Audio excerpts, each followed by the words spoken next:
Welcome to the Tech Egg. Don't get scrambled. Enjoy the video. In this video, I will explain how to make cream cheese at home. First, gather your ingredients: 1 gallon of whole milk, a mesophilic starter culture, and a small amount of liquid rennet. You will also need fine-grained salt and a cheesecloth for the draining process. Ensure all your equipment is clean and sanitized before you begin.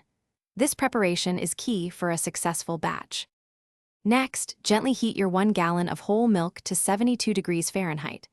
Once at temperature, stir in your mesophilic starter culture until it is fully dissolved. Then, add 1/4 of a rennet tablet, previously dissolved in 1/4 cup of cool, non-chlorinated water, mixing it in gently.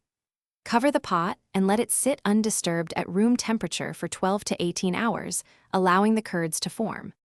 After the curds have set, carefully pour the entire mixture into a colander lined with several layers of cheesecloth. Let it drain for several hours, or even overnight, to remove the whey. For a firmer cheese, you can gently press the curds.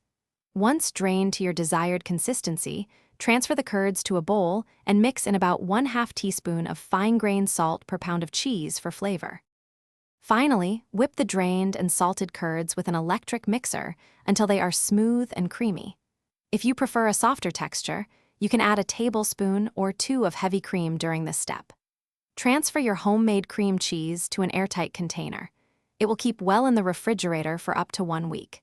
Enjoy your fresh, homemade cream cheese on bagels or in your favorite recipes. Thanks for watching. Consider subscribing if I helped unscramble your problems.